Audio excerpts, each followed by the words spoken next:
Well, thank y'all for braving the weather. I think there'll be some more that trickle in. Looking forward to having our last series of Juneberry Jams here with you folks tonight. And appreciate you guys coming out to our fireside chat. I see that some of you have helped yourself to some yerba mate. It's in this blue Yeti over here right behind Miss Judy, and it is free. They are our sponsors for the fireside chat this year, and we're excited to partner with them as they are a like-minded brand. They're not only a refreshing and energizing drink, but also a brand that shares our values and commitment to regenerative agriculture. So by supporting companies like Yerba Mate, we are all collectively contributing to a more sustainable future. And I'm a pretty cynical dude. I did mind their website. I do think they're doing great things. I was telling Miss Meredith earlier, I do not remember the acreage of their plantation, but they've discovered either 11 or 13 rare and or endangered species growing in the understory of their plantation for this organic energy drink here. So some of you have maybe been here before, and I do see some new faces. The way that this works, guys, Meredith and I are going to have a casual conversation, and we will entertain questions at the end. This is about a 45-minute session, and right at 6, I'm going to have to step away as MC to start the concert. But Miss Meredith, you're willing to hang back and entertain, Sure. and Yes, then absolutely. I'll circle back around. But just to make sure we can get through some of the points we'd like to share with you folks tonight, if you could hold questions to the end, that would be great. And we'll get started. So, very honored to sit here with Miss Meredith Leigh tonight. Before I tell a little bit about her, I thought I would give a brief background on myself and my introduction to her, and then we'll let her talk about herself.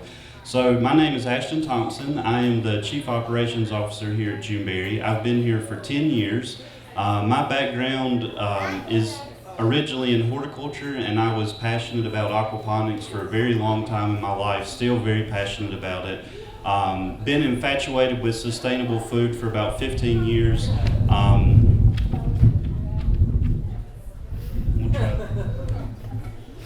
We'll see how this works. If we need to close a shutter or something, we might do that. The wind seems to be predominantly blowing in from one side here. But over the past 5 or 6 years, I've been hyper-focused on regenerative agriculture, and that's where Juneberry has a lot of its attention focused now, even though we're still doing aquaponics. But excited to be in this regenerative movement as we push forward through things that we think are important for all of us and the environment. And in my personal life, I've always really enjoyed and found personal fulfillment in working with my hands. And so I grew up hunting and fishing, processing deer and other animals, because anything that we're going to harvest, we're going to eat. And I've always been infatuated with it. And after college, I went and learned how to be a good student. And so after college, I wanted to be a good butcher instead of just someone who cuts up, animals and eats them. And I became infatuated with this. And I was at the CFSA conference, sort of toying with how do I get started in butchering. And one of the vendors there sells only books, the best books, and I found Miss Meredith's book there and didn't realize that she was actually at the conference and signing books, and I was a little too shy to go have her sign my copy that I haven't read yet, so I may get you to do that before you leave. Absolutely, before you leave yes. Today. But I did. I read that book. I've been a fan of Meredith's for a very long time, but we never knew each other. I used her book on my kitchen counter to help me process animals at my house. It has been a wealth of knowledge to me. It's definitely more than just a book. It's a philosophy. There's a lot going on in that book. And since then, I have interacted with Meredith a couple of times. So I've seen her around the CFSA community. For anyone who don't know, that stands for Carolina Farm Stewardship Association. And Meredith could probably tell you more about them better than I can. But, there's a strong community of sustainable farmers, predominantly in the Carolinas, but also strong participation outside the Carolinas, Virginia, Tennessee, Kentucky, Georgia. November, we had people there from New Orleans. So they have a big draw of people who, like us, care about the environment and are trying to do good work. And I know, Meredith, you've been involved with them for a long time. And then we started to approach Meredith about teaching a hands-on hog butchery workshop here almost a year ago. And lucky to have met her through that formal process. I was lucky to meet her at a conference back in February at Mars Hill University, the Organic Growers School, where she led a talk. And then today it all came to fruition, and Meredith led an awesome hog butchery workshop here this morning from 8 to 2. And Mr. Mike, our head of marketing, was talking, in between, it's like, wow, we started with the whole pig and we sent it home in bags and coolers, and we all learned a lot in the process. And I'm excited for you all to get to hear some of Meredith's wisdom tonight. So Meredith, one more thing, I'm sorry. It's all good. It's all on this piece of paper, folks. So Meredith is originally from Asheville, North Carolina. She could very well tell you that herself, but she is more than just a butcher. She's a farmer, she's a butcher, she's a mother, she's a teacher, she's an author, and so many other things. And although we don't have a deep, intimate relationship, I think even just in the last 24 to 48 hours, I've gotten to know Meredith a lot better, and am excited for y'all to have the opportunity to know her a little bit too. So tell us a little bit more about yourself, Meredith. Well, thank you, Ashton. It's been a pleasure to be here. It's such a beautiful place, and I'm amazed at what y'all are building. So congratulations on that and all the hard work going on here. I'm Meredith. I'm here from Asheville, originally from Louisville, Kentucky. And I actually, what am I doing wrong? Nothing. Too close? Too far away. I came to Asheville to go to a little school called Warren Wilson College, which is actually, I was a city girl. I grew up on welfare in an apartment complex. I did not know anything about where my food came from. Food was stress. That's what food meant to me growing up. But I came to Warren Wilson because I wanted to be a creative writing major. I've always been a writer. And so I came to Asheville for that, and I was kind of laughing about it. I was like, let's see what these hippies are doing, ha, ha, ha, ha, ha. And I got to Warren Wilson and was absolutely transformed by the mountains in Asheville, by the land, had never done any gardening or farming or anything, but I ended up doing a service project at a school for high school students who had either been kicked out or dropped out of their district school. And so they weren't real keen on classroom learning, but they loved to go outside. And so we were out in the garden with them, and I was able to see just how the soil was transformed from cover cropping and organic farming practices, and realized that that was the kind of stuff I wanted to be writing about. So I real quick changed my major to agriculture and just drank all the Warren Wilson Kool-Aid I could find, and graduated with a degree in sustainable agriculture and started farming straight away. So I was a farmer first. 13 years I farmed in Old Fort, North Carolina. I was vegan when I started farming, so there's a long story there.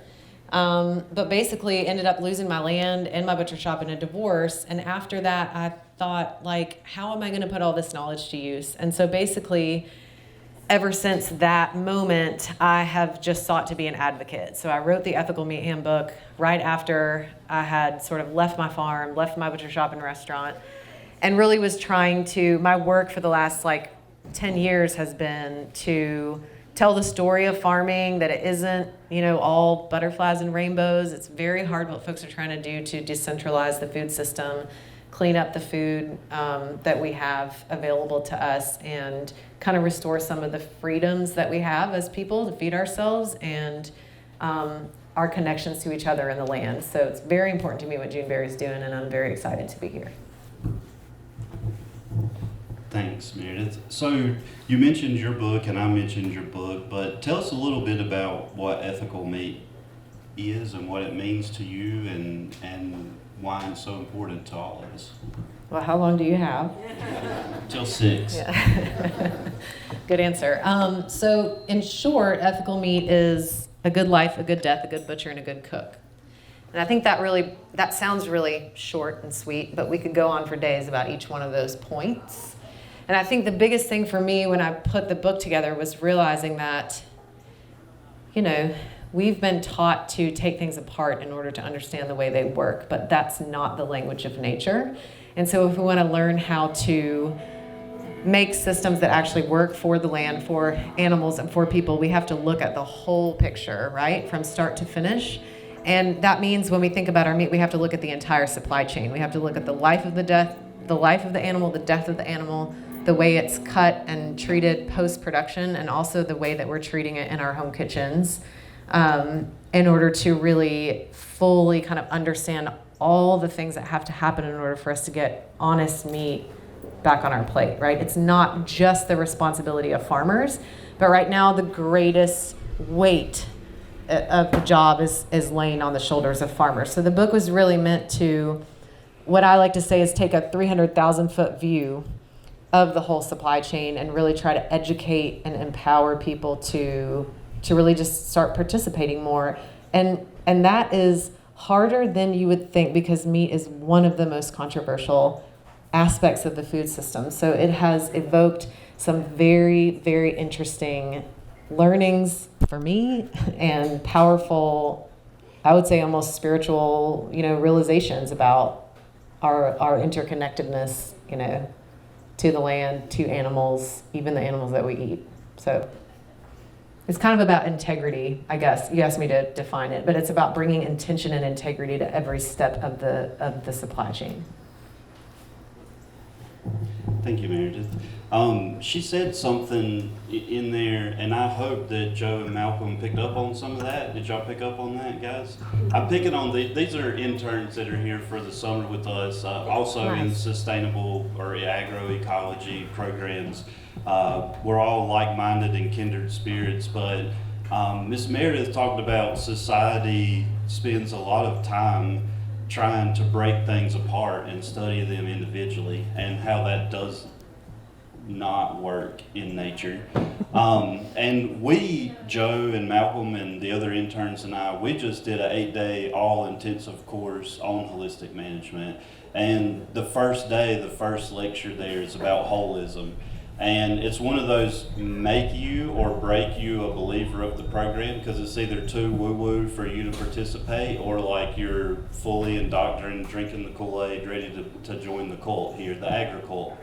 And so I shared this, I think I shared this with Meredith, but I will freely share it with everyone, is most of my professional career, I have seen myself as a scientist. I went to NC State, I was a research assistant, I was scheduled to go to Cornell to do a master's program, and that was my world. Like, isolate the variables, study the hell out of it, and figure out how to manipulate it. Like, that was what I thought the world was about. And it took me a long time to figure out that wasn't the right way, that nature doesn't perform in that manner.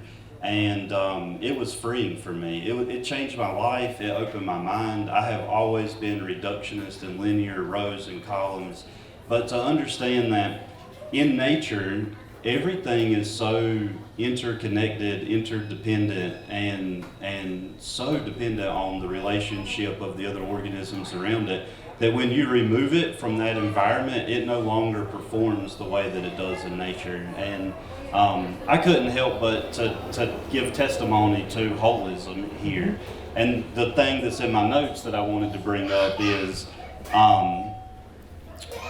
when I read that in Ethical Meat, that it's a good life, a good death, a good butcher, and in my mind I say good chef because it rhymes with death, but I know you said cook and I will honor that, but when I repeat that I tend to say chef, is society's disassociation with death. And I intend to give Miss Meredith the opportunity to talk about her journey from veganism to ethical meat, but maybe we could just spend a couple of minutes talking about the death process. And I have 2 anecdotes that I'd like to share, and I'll go first or second, it doesn't matter. Go ahead. So two quick anecdotes here that I was eager to share. Just spent a lot of time talking about interns. One of our interns, as we were interviewing for this program, was eager to join the livestock program, but was very apprehensive and even asked us if they would have to participate in the death process. And my answer in that moment was, you don't have to participate. We can't fully guarantee that you'll be sheltered from it, because death is a part of life and this is a real farm and real things happen. but we're not going to force you to participate in it if you don't want to. And our interns, by my knowledge and their choice, wanted to learn how to harvest and butcher chickens as part of their program. Not something we forced them to do, it was an opportunity. And this intern signed up to join the party, and a couple of days beforehand I asked the intern, are you going to participate? And she said, I'm going to be there. I hope to participate. I won't know until we get there. And you know, my philosophy is, my personal philosophy, anyone that is going to enjoy or participate in eating meat should at least once in their life participate in the harvest of. And last session, I'm going to repeat some things, but repetition is good. It's this same sentiment that if you want to know how to treat a human being, you have to work a customer service job, right? Like we've all heard that or said that to someone. And Wendell Berry says, in order to be a good consumer, you must also produce, right? Like if you want to know how to be a good customer, you need to know how to grow or build whatever it is that you're buying. The same thing for harvesting the meat that you're going to eat. And so this intern knows that's my philosophy because I told them that. And I think they were a little nervous to tell me that they weren't sure that they could participate. And in that moment, the only thing that I could say, and with sincerity, is you are where you are in the process. I'm glad that you're willing to show up and observe and participate at the level that you're comfortable with. And be empowered by that, own it, like this is a big step for you. And I just wish that everybody had that same level of reflection and pause while they're waiting for their food at Chick-fil-A, right? Like, and this isn't about bashing Chick-fil-A. I love Chick-fil-A. I'm just saying we've made things so convenient and easy, and we're so insulated, and we externalize the death process that, you know, I wish folks could take that step. Because for me, where ethical meat sort of entered into my life is the first time that we butchered chickens at my house. We didn't exactly know what we were doing, but we read the books and visited YouTube University, and we decided we'd give it a try. And in that moment, you know, there's nothing fun about pulling a knife across a living organism's jugular so that it can die. There's nothing fun about that. But in that moment, you know, that relationship with death, it requires reverence and respect and reflection. And in that moment, when you do that, and you know, there's red stuff running across your hand, and you're trying to compose yourself, it makes you want to be a better person. And what that meant to me, and in that moment, is, you know, to eat the heart and the liver and the gizzard, to stop requesting white meat over dark meat, to make sure that every feather makes it to the compost pile and every drop of blood to the garden. And I've cooked most of my life. When I was 5 years old, I stood in a chair and scrambled eggs with my grandmother. But it made me want to be a better cook, so that when someone came to my table to eat the animal that we grew and harvested, they could appreciate its life too. And that's my story around death, and maybe you have plenty of other stories, but I just think that is a big pillar of ethical meat for me, and when I think about it, and it's not the only pillar, it just screams to me because of my paradigm and my perspective and the people that I've interacted with in my life. Yeah. Well, I think death is a really good entry point for talking about some of the hardest parts about it, you know, because, you know, I can't tell you how many times people have asked me, how do I make it less uncomfortable? How do I make it not hard? And my answer to them is like, it's supposed to be hard. It's supposed to be uncomfortable. And the point is like to sit in it, right? To be in it and to be, you know, for a while a lot of people say things like humane slaughter. And when I, you know, really got into it with the vegans a few years ago, they came at me from all corners of the world. You know, I got to talking to some of them who were willing to have like an actual conversation, and we came around to like, maybe it's better to say mindful slaughter. I like that better. I've started saying that more because it's about like being present with whatever feelings are coming up for you, right? Like I've been around many animals at their moment of death, and I have been around several people at the moment of their death, and it's never easy. But one thing that I've noticed is that, like, if the animal is being slaughtered mindfully, and even when a human is dying, the dying is almost the most peaceful being among us. And it is the living who are bringing the fraught ambiance to the moment of death, right? And so when we go through an animal slaughter and we're able, and it helps to have somebody to walk you through it. It helps to be in an educational environment where somebody can say, look, you're going to feel a lot of things when this happens. You might, and I've had people tell me shamefully that they felt aroused, but you know what? That's actually valid, because some of the different activities of our brain that act up when we see that happen are associated with the same activities of our brain that are associated with arousal. I mean, it's messed up, but it's just the truth, right? So there's lots of different feelings that come up for people when they witness this. But in order to say to them, like, try to sit with it, try to stay with it, try to remember that you are bringing that to the space. And the animal has consciousness. The animal's aware. The animal has fight or flight response. The animal has self-consciousness, but this animal doesn't have an ego, right? Like you and me do. And so a lot of the things that you think the animal is feeling, you're really projecting onto the animal. It's what you're feeling in yourself, right? And actually, this conversation between me and this animal has been going on for centuries. This is an ancient conversation. This animal knows that I'm its predator, right? And so often, very, very often, what you'll see at the moment of death in a mindful slaughter is there will be a moment of sacrifice. There will be a moment where the animal surrenders because it knows, right? And what we also know about humans and physicians who have studied this is that we are so obsessed with prolonging life and avoiding death that we forsake well-being, right? And so it's the same when it comes to farming. It's not about avoiding death, it's about well-being in life. If we give the animals the lives that they deserve, we allow them to act out their natural tendencies, we let them play their role in the ecosystem to restore the ecosystem, not degrade it, and then we give them a mindful death, then we actually start to open to our own deaths, right, as part of our own lives. And we really relieve ourselves of a lot of fear, and we could participate more joyfully, more dynamically in our lives and, in our work as farmers and, cooks and mothers and fathers and all the things, So it can be a really big, even if you never do it yourself, I think to witness it or even just take some time to think about it or read about it is very important, because it can really help you. It can be therapeutic, honestly. It can help you grow as a person.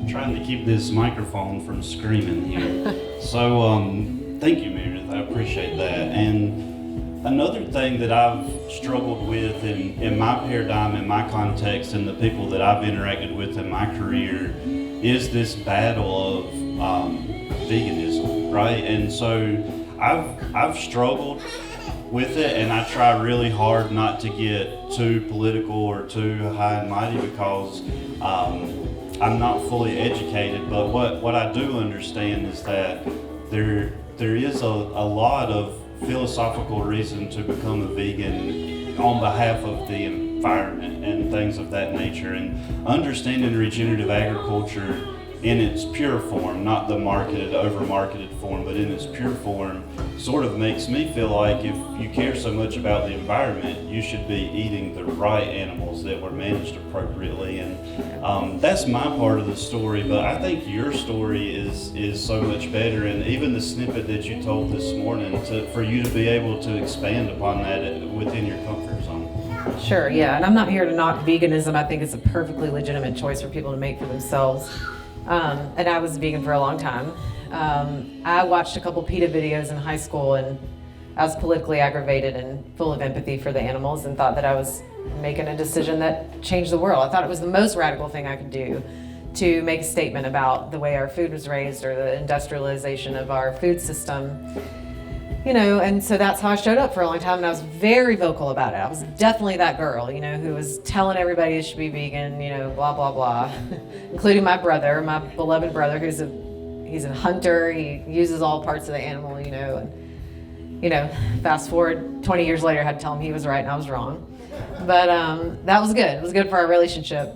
But basically, I think that sentiment and that drive to do that really is exacerbated by the way that we live, that's so disconnected from natural systems. It's so disconnected from like what actually goes down on a farm, like when we conceive of nature, right? If you live in the city, you watch on TV and you see vistas and waterfalls and rainbows and rivers, and it's all beautiful, and then everything else is not beautiful, right? And it's like this huge either or, like good, evil type situation. But like, lions are still taking down zebras, and like, I watched songbirds kill a black snake in my front yard the other day. You know what I mean? Like, nature's not all beautiful. It is also suffering. It is also harm. It's also violence, right? And so I think that either or thinking, right, like really contributes to this mentality that in order to be good, we have to do no harm, right?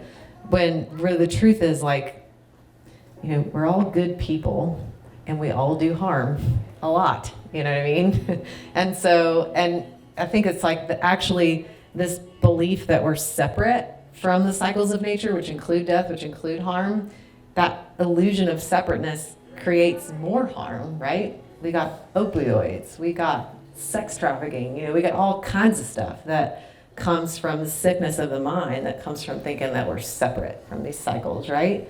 And so, when I started farming, I was still vegan, and I thought, we just need to grow vegetables. But I had the opportunity to go to Vietnam, and I was hanging out with this female farmer in the north of Vietnam, and she raised vegetables, rice, and water buffalo.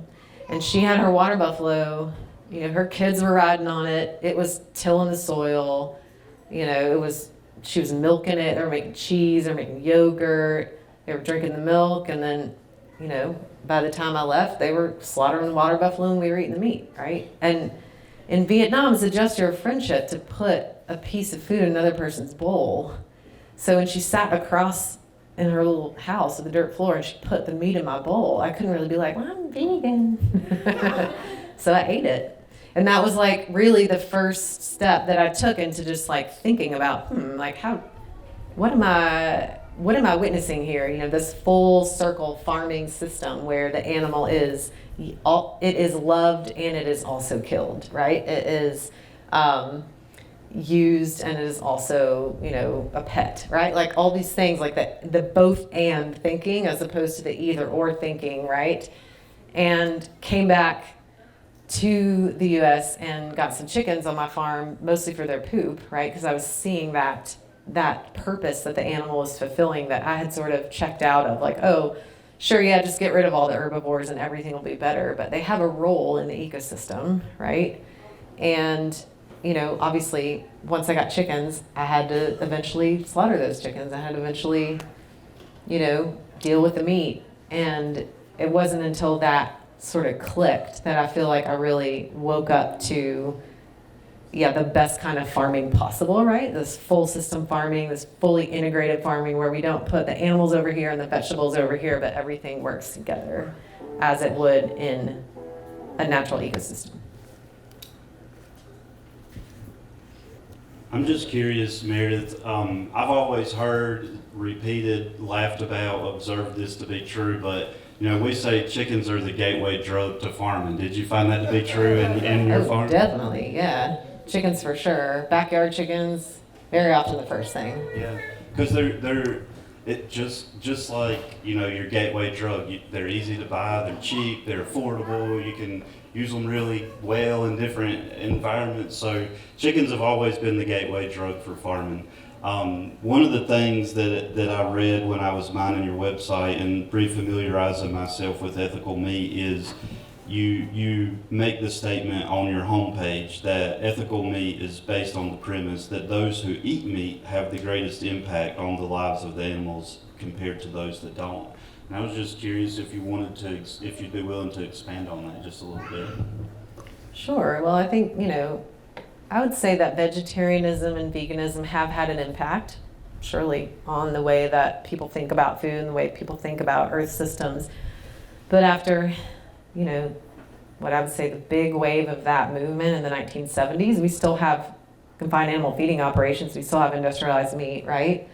And so I think, again, it's a both and. While we need people who desire to, who want to, who it works for, to boycott that system, we also need people who are interested in eating meat to select a different system and be part of building something new alongside of it, right? And so I think it occurred to me that, when I was writing the book, like, the option that we've sort of had, knowing that the industrialized meat system is wreaking havoc on animals' lives and their well-being, wreaking havoc on their deaths, wreaking havoc on the environment, is like either turn a blind eye and go get a Big Mac or go vegan, go vegetarian. But there hasn't been this like middle ground.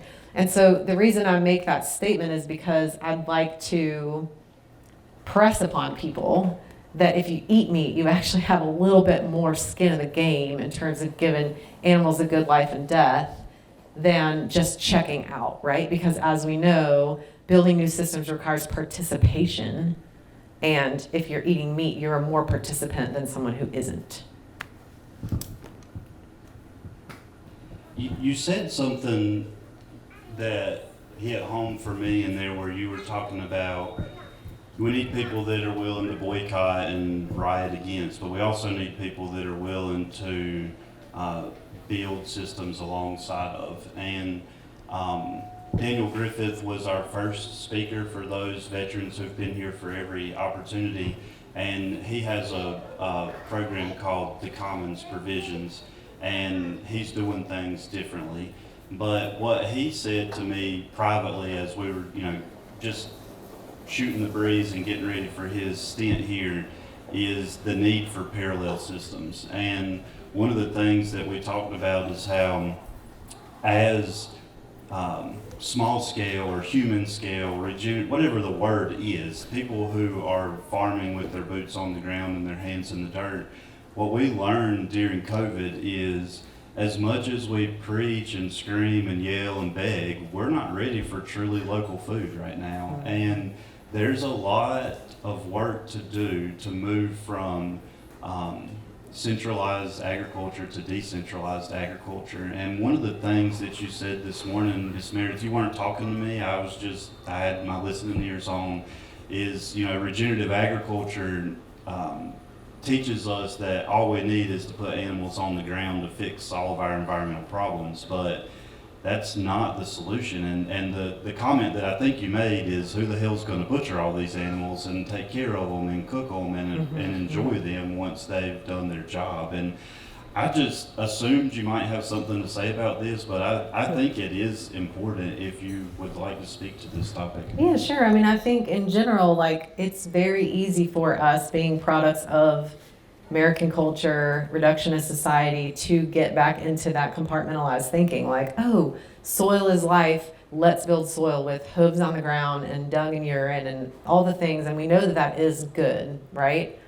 But because we're talking about systems and holism, right, you have to think about the entire system and the infrastructure that exists, and what we know for sure is that processing infrastructure is extremely sparse and deteriorating, and there are tons of barriers to entry for people who want to get into meat processing. And so I struggle with there's a lot of vitriol within regenerative agriculture against the people who say eat less meat, eat better meat. And I'm one of those people. And my reaction to them is, we can't just all eat more and more meat and assume that everyone has access to regeneratively raised meat, or that they can afford it, or that it can be processed, because what we know about the system is that the majority of the meat that's available to people at the price that they're able to pay in our country is not regenerative meat. So if we're sending that signal of just eat meat because regenerative ag, then we're not talking about the whole system, right? And so, yeah, I'll die on this hill. We're not ready to just fill the Great Plains with hooves right now. We've got to be working and supporting the processing sector, and we have to be figuring out a way to create more equity and access to good food, because it's not going to trickle down, because there are systemic factors making it difficult for people to access the healthiest meat possible, right? So we can't just start producing blindly and expect it to work out. Thanks. And I was just sitting here thinking, I talked a little bit about what a good death can mean, and you spoke to a good life, and I think it's easy for us to understand, and spoke a little bit about wanting to be a better cook, but you just also tiptoed around a subject that I imagine you would be able to speak deeper to on the processing part. So all of us, I would imagine every single one of us, felt the reality of food insecurity during COVID. You go to the grocery store and whatever it is that you're used to buying is not on the shelf anymore. They shut down the centralized meat processing, and the decentralized meat processing is booked out 6 or 8 months into the future. But in your statement of what ethical meat is, a good butcher, and the sort of a joke amongst regenerative farmers, not a joke, it's a tragedy, is that we invest 6, 8, 10 months into something like a pig, 30 months into something like a cow, and then we're limited to where we can send it for slaughter, harvest, butchering, and what we invested literally our farms in can be ruined in a matter of minutes or Absolutely. hours by poor butchery. Mm-hmm. And I can only imagine you might have something to expand upon on that, Ms. Meredith. Yeah, I think it's really one of the only industries left where you take your product and you hand it over to a third party, and they take 30 to 50% of that product away and then give you back the rest, and that's what you have to make money off of. I mean, if you think about it, that is practically what's happening. With sheep, you can lose up to 50% of the carcass weight at slaughter.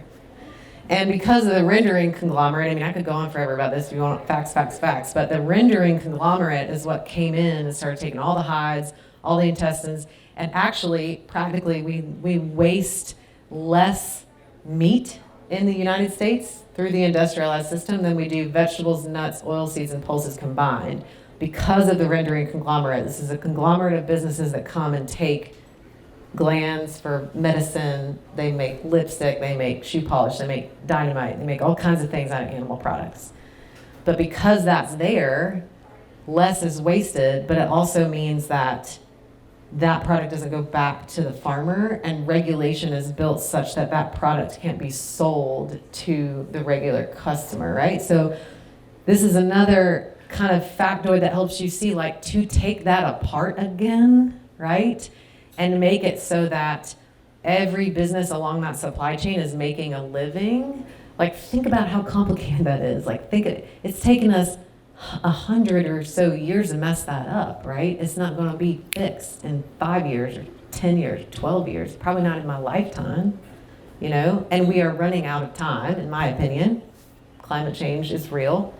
And so, yeah, it's another reason we can't just like slam a bunch of hooves down on the ground and expect it to work out. It is a system, it is a very complicated system that's highly consolidated. And actually, in the United Kingdom, this is a great fact, actually, the slaughtering facility used to take the hide from the animal, render the hide in-house, sell the tanned leather, and the money that they would recoup from selling that tanned hide would cover the cost of slaughter. When the rendering industry came in and started taking those raw hides away, the cost of slaughter got turned back over to the farmer. You see what I'm saying? So you can start to look at how are all these systems put together before, how are they taken apart, what do we have to put them back together, and there's a lot of like cogs and gears that have to go in and may not ever go back the way they were, right? But creative thinking for how that needs to happen, and honestly, the level of regulation that governs like what can be sold to you from an animal's carcass, what you can actually take from your own animal. You probably know this as a farmer. It's illegal for you to kill an animal on your farm and sell it to your customers unless you have certifications as a slaughter facility. So I'm in the boat of I'm not sure that with the time we have within our system that we can decentralize it in a way that works without going a little bit rogue. So what I told you in the email is ethical meat is meant to be a community level philosophy. It doesn't work necessarily on, I guess, to get back to that original point about compartmentalizing the thinking, sometimes we get guilty into thinking that all we have to do is mimic the broken systems that we have with a different way of doing, and everything will be fine. When really, we're not trying to recreate the problems, right? We're trying to create liberation collectively. And maybe what that looks like is setting up a system here in this community or here in this region that works for the people right here, where the people right here can work together in order to feed each other. You know what I'm saying? And right now, that means breaking the law in a lot of ways, because you may not have a local abattoir or slaughterhouse that is certified to legally slaughter all the animals, or enough animals to keep that abattoir in animals to keep his line staffed all the time and keep that labor paid in a regular way, you know? So in my deepest gut, I feel like the reason I do the workshops is because I want to give people like on the ground knowledge to do this out on the back 40, right? Like with their neighbors, because like when the shit hits the fan, like when COVID hit, that's where people go to feed each other, right? We don't depend on the systems anymore. We depend on each other. So, yeah, that was a little bit risque. Sorry, hope you don't mind. No, that's fine. I like it. And I was just actually telling the owner, the CEO, and our chief marketing officer on the way to lunch this Thursday about Joel Salatin's book, Everything I Want to Do is Illegal. And it's not talking about, being some criminal. He's talking about if you want to make a living as a farmer, you got to break the law, like as a real farmer. And Joel is very preachy. He's another guy, you either love him or you don't like him at all. But, I listened to him talk, and he said he got invited for some big to-do award in Virginia, and they asked him to get up and speak, and he told them that they probably weren't going to like what he had to say, and he basically stood up and said, I appreciate your award, but if I did what you told me to do, you wouldn't be giving me the award. All I've done is break y'all's rules for the last 20 years, and now you're rewarding me for it. And another thing that you sort Hold up real fast. I just want to say, laws are made in response to what people do.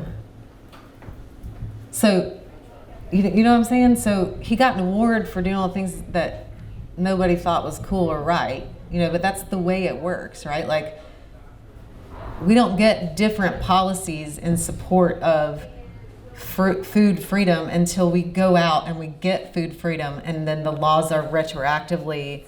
Do you know what I'm saying? Like, it's not going to be like, nobody's going to like hand it to you. So I think, he's got a point. Like, you just have to do it first, and then the laws follow. No, I appreciate that. I really do. And I think that's a good stopping point. Like, we could keep going and keep going. Go break the law. We're gonna don't burn Juneberry down.